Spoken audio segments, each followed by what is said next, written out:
First issue of Ram Australia, Rock Australia magazine, dated March 8, 1975. You can see Mick Jagger on the cover, and it's all about the Rolling Stones, Skyhawks, Led Zeppelin's new album, Rod Stewart on tour, the Doobie Brothers, Elton John, Status Quo, and Sunbury. So here you've got Skyhawks with the wonderful members, or some of the members here, and an article. Also, this part is really interesting. It's Anthony O'Grady's welcoming kind of letter, explaining what it's all about. So it's the new rock paper that aims to be world-class because Australia is now part of the international rock scene. So we go on to Australian graffiti, articles about the Brisbane scene. And then there's this British graffiti talking about Wings, George Harrison. American graffiti talking about the night they raided Bowie, New York, in the grip of Beatlemania.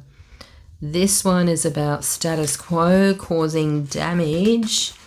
So that's by Julie Webb.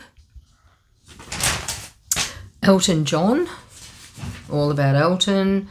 Here we've got an article talking about Sunbury, rest in peace. The year the rain came, the crowds didn't come, and Australian groups didn't get played.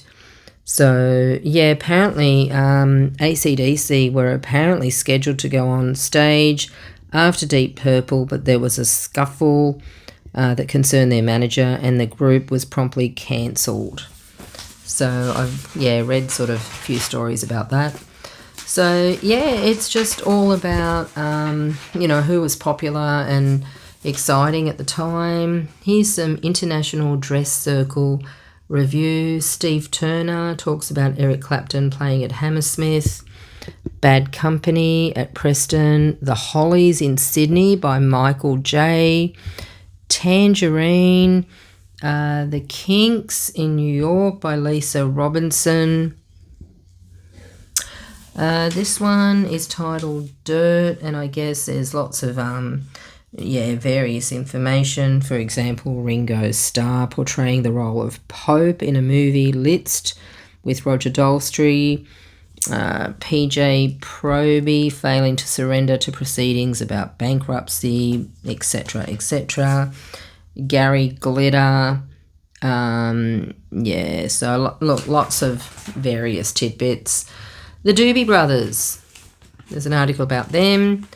Glad Rags. Obviously that must be about, I think it's about Sunbury actually. This one is about Led Zeppelin. Not only that we think we're the best group in the world, it's just that in our minds we're so much better than whoever is number 2.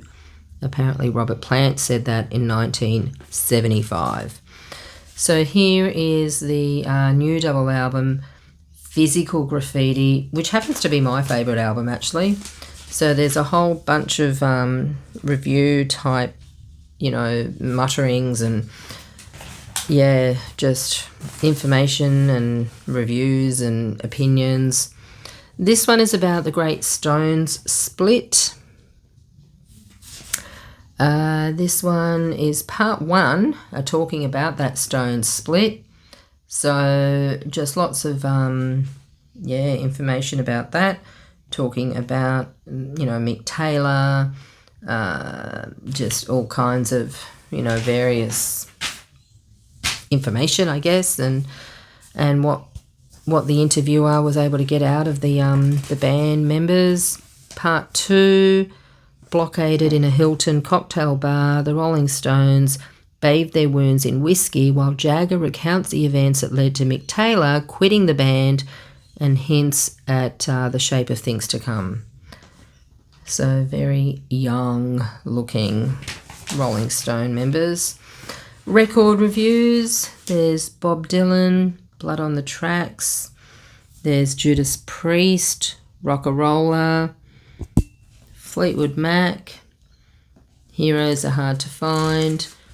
Rory Gallagher, his Irish tour.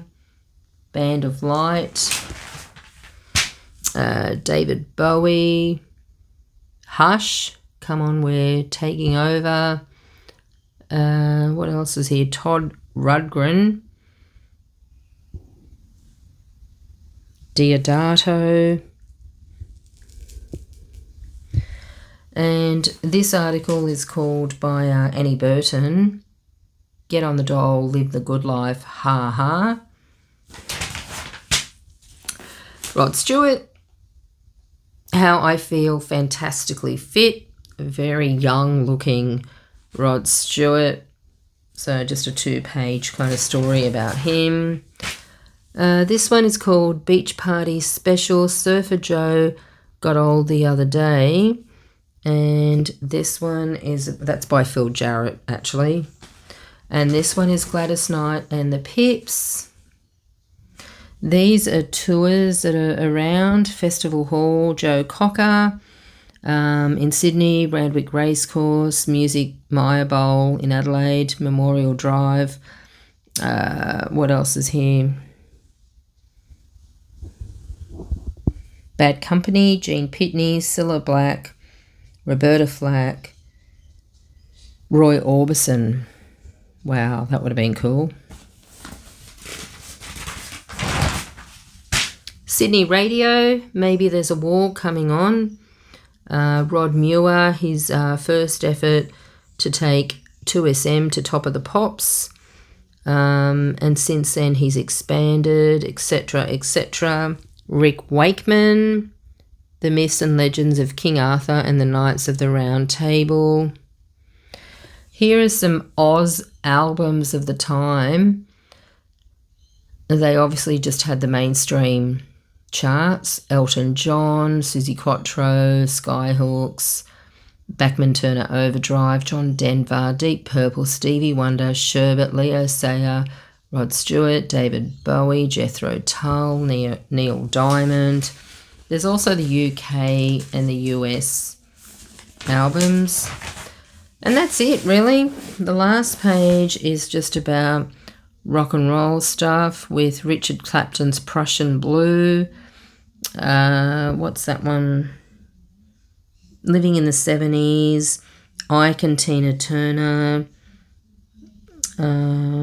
Yeah, look, that's pretty much it. So the Ram magazine, first issue, 1975. And look, it's pretty special, pretty unique.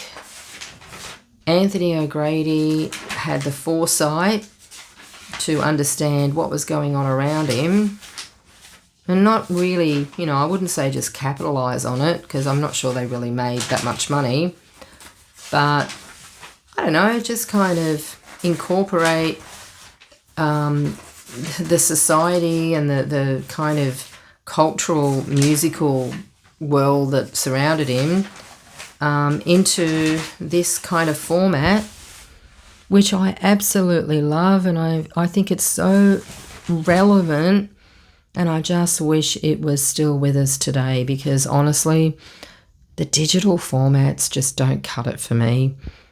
It needs to be tangible. It needs to just, you need to feel it, I don't know, I just love it. Much, much prefer newspaper formats than digital online, stuff.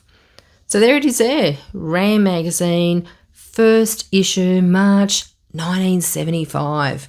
How cool.